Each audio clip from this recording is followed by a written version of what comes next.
Hi there, my name is Jacob Reeve, along with my wife Kimberly. We are the founders of the Intimacy Blueprint, and I just wanted to give you a little introduction to ourselves and to this this discovery system, this intimacy discovery system.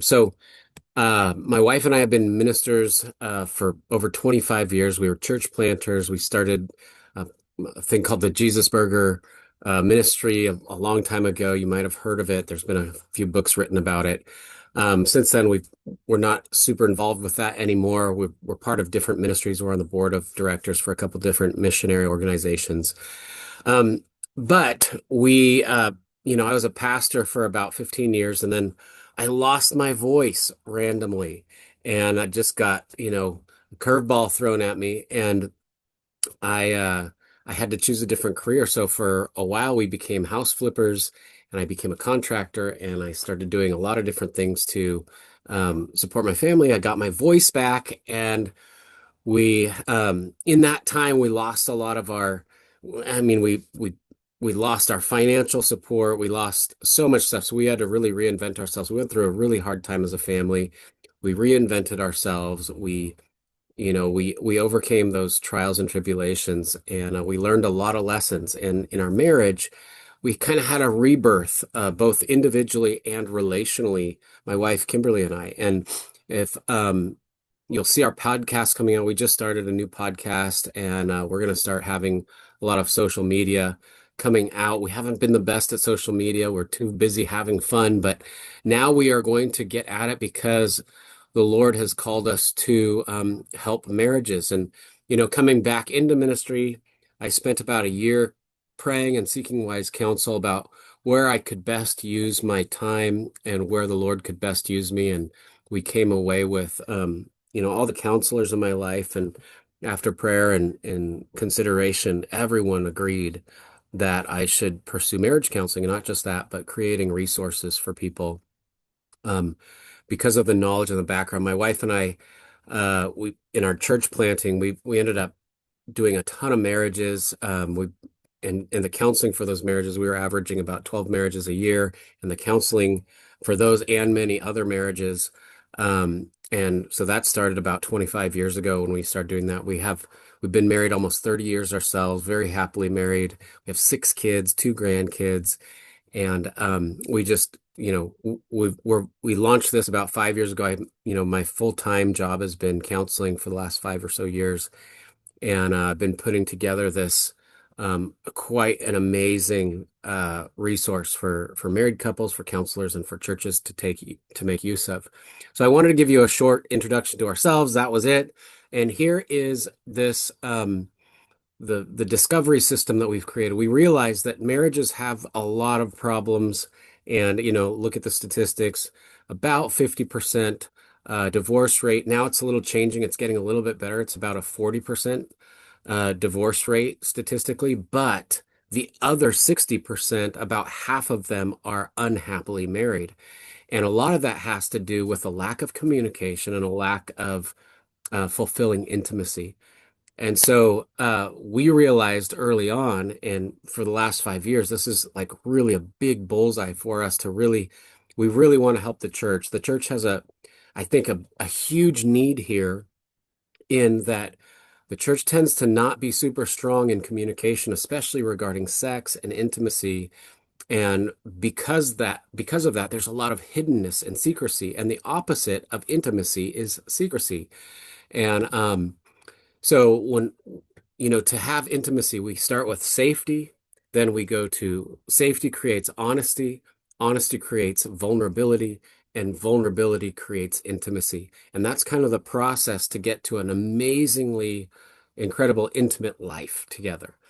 So here's the intimate. So if you participate in this discovery system, the intimacy discovery system, the first thing that we would have you do is this assessment. It's not the hugest assessment. It's about 65 to 70 questions, and it takes about 15 minutes, maybe 20 minutes, maybe 25 minutes. I have 25 minutes right here.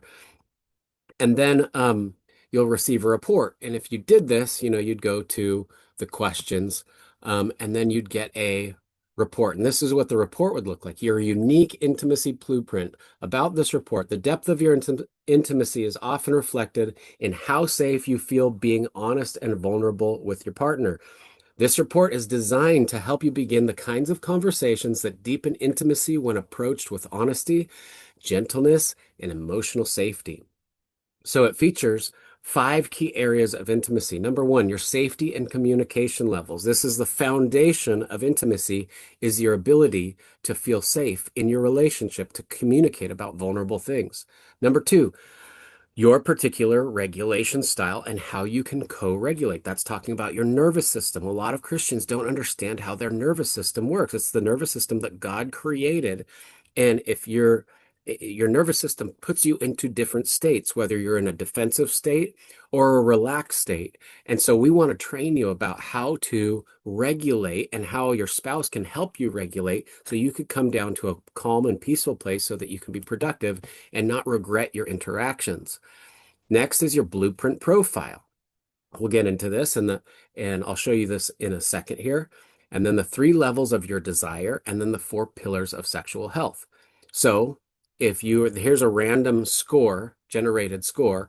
So first we start with how safe is honesty in your marriage, or your relational vulnerability safety score. So we score you in 2 areas. The highest score you could get is 12. The lowest is 0. And so this particular test, it was relational safety feel is 10. They are feeling super secure in their relationship. They feel like they can have strong communication. Current communication safety feel is 9. That's another strong score. So this person in particular is feeling pretty strong in their ability in their relationship and their ability to communicate freely about what they're really feeling. So number 2, how your spouse can soothe your soul, your regulation style. We measured your regulation style and co-regulation style here. And so what does this mean? Your nervous system constantly determines whether you feel safe or under threat, shaping how you respond in stressful moments. So for regulation, the highest potential score here is an 8. And so for this person, for regulation, they need time and space, not so much. They need empathy and reassurance, not so much. They need touch and closeness, kind of a lot. They need understanding and clarity, kind of a lot, or they need spiritual alignment, a lot. The most they need is spiritual alignment. So maybe prayer, meditation, or worship, or having their partner say, hey, let's pray about this right now. That's going to be the thing that really helps them feel like come back down into regulation, or come back down into a place where they could receive and talk, and they're open to communication, they're open to criticism, whatever. So they're unreactive. Whatever this score is going to tell you how to help your spouse become less reactive instead of, um, you know, argumentative, instead of reactive. So your unique intimacy blueprint profile. So we measure your attraction, or what turns you on, in 8 different ways. Do you get turned on emotionally? Do you get turned on sensually? That's your senses, your 5 senses, like touch. Do you get turned on when you feel desired? Or do you get turned on when your giving is received, when people really love what you give? Do you get turned on by playfulness, by social interactions and going out and hanging out, partying with friends or whatever? Do you get turned on through your imagination and being imaginative? Do you get turned on by polarity, the archetypal uh, blueprint? Or do you get turned on by holiness, which is interesting to say, but a lot of people, their sexuality is linked to feeling safe. All of these are about feeling safe. It's like what makes you feel safe and what invites you into physical intimacy and emotional intimacy. And so a lot of people, they can't enter into physical intimacy and enjoy it unless they feel spiritually aligned. And so that's how that kind of fits into that. So then you get your abbreviated profile. This one only had 2 scores over 11, and so it got a GP, the giver and the player. They were a player, a playful blueprint. That player word can have some baggage attached to it, so we might not want to use that. We could say playful, and so they got a 19. That's by far their highest score. So they really identify with a playful blueprint. In our website, we have a huge description showing the fears, the fundamental fears behind this attraction style, the regulation systems, like how you can help this person, how you can make this person feel truly known. Behind each one of these physical desires, like if you get turned on by feeling desired, like if someone like is like really attracted to you and that like makes you excited, there's something underneath that that is being spoken. You want to feel, your system wants to feel wanted at a core level. Like one of your fundamental needs is to feel wanted or desired or to feel like attractive. And that's something that if your spouse knows, they can feed that. And each one of these, the giver, for instance, the giver wants to feel received or useful or like what they are doing has meaning or value. Like they need to feel valued, like their work is valuable. And so if you know this about your partner, you can not only know how to turn them on, but know how to feed their soul the things that their soul is looking most for fulfillment in. And in marriage, there's no one better than your spouse to feed your soul in this way. So then we go into the three levels of desire. Most people don't really understand the desire operates in a lot of different ways. And so we have passionate desire. And so that's the type of desire that's like, I'm so physically attracted to you. I want you now. And we can have that with our spouse. And a lot of times marriages start with that level of desire. And, we're attracted to someone, so we want to get to know them more. We're physically attracted, so we want to get to know them emotionally.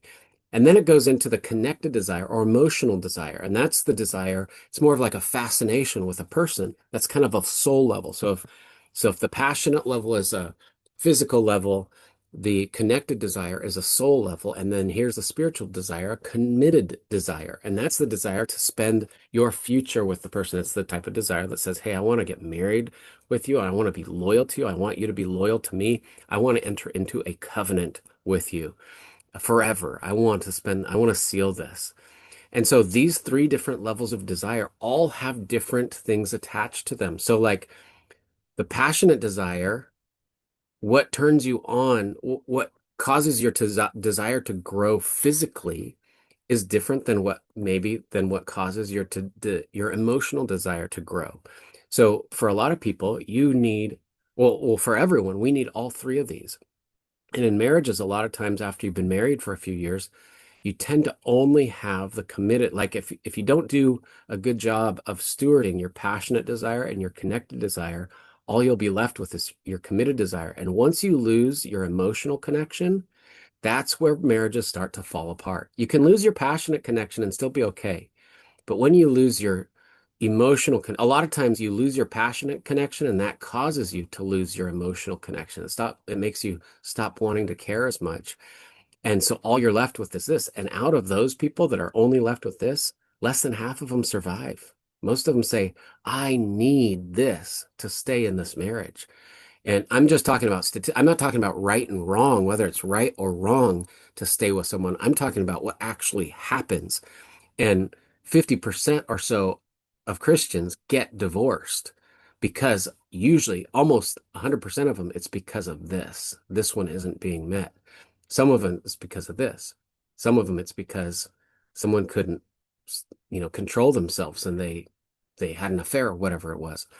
So, but most of them, the vast majority, it's because their emotional connection is off. They just don't want to live life anymore being emotionally disconnected in a marriage. They signed up for marriage to be connected and now they're not. And so we designed this course really about intimacy, about getting you there so that you can thrive in these three areas. So finally, we finish our assessment with giving you scores. So this person, for instance, they scored their passionate desire level was high. They have a high desire, or yeah, their current desire is high, and they have an opportunity. They still want more, so there's a 6.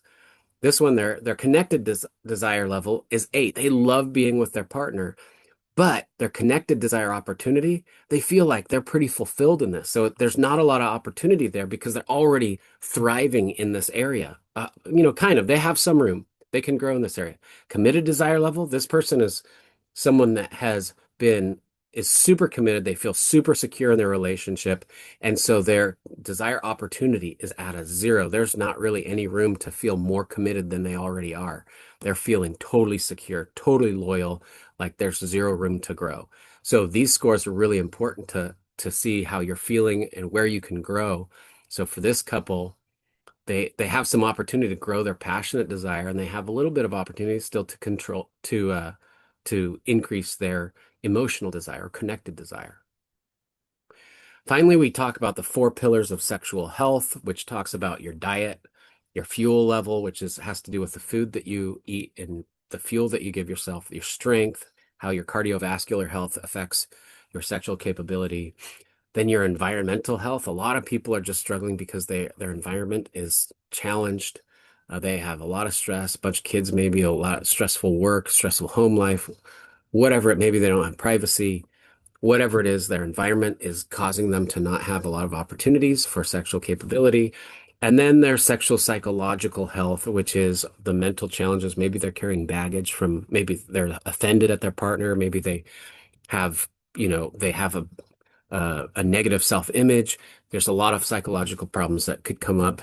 And so we give you scores here. This person has a really healthy sexual health, except for their environment is not very conducive. This is probably someone who has a really strong relationship and a strong, healthy body and strong mental health, but their environment is probably lots of kids or lots of responsibilities. So anyway, that is it. And then if you want to go on from there and learn more about all these, we have a 12 breakthroughs in intimacy course that takes you through how to understand all of these at a really deep level. We talk about God in a lot of the, we talk about scripture, and the biblical approach to in a lot of these, uh, in a lot of these guides. We also have the full blueprint profiles. This is the pages of information on these 8 different types right here. And then we also, what we're building next is the full profile. So if all your 3 highest scores, we combine into a profile. We have about 21 different profiles that, people tend to fit into. And so we're going to have those coming soon. And then those are going to be matched. So if you're married to another profile, you have these 2 profiles, you're going to see where your strengths and your weaknesses could be, potential threats could be, and potential strengths, and how to connect with each other, how to feed each other, how to heal each other, how to soothe each other's souls, how to regulate each other. Fears that you're each probably dealing with, um, joys that you want to explore, different areas of intimacy that you'd love to explore, and how to do that. We're working on some comparison charts and personalized guides to intimacy. That's going to be our final thing, which is we're going to build guides to each one of these. It's like a 12-hour guide, starting in the morning when you wake up, little things to say. It's like a step-by-step playbook in how to build, if your partner, say, is the desire to playful, like a playbook for, the next 12 hours, how to feed their desire, so that by the time it's 12 hours from now, they're going to be ready to go and just super amped and really stoked. Some cool words for you there. Anyway, I hope that is not too much information. If you made it this far, thank you. You are probably very interested, and I just am excited to meet you and to get to know you. Hopefully I do. If this thing gets really big, I probably will just do group sessions with the people that do this. If not, if it's a small thing, I'll be able to probably meet you one-on-one. But anyway, I hope you'll join us, and I hope you will be blessed by this. God bless you. Bye-bye.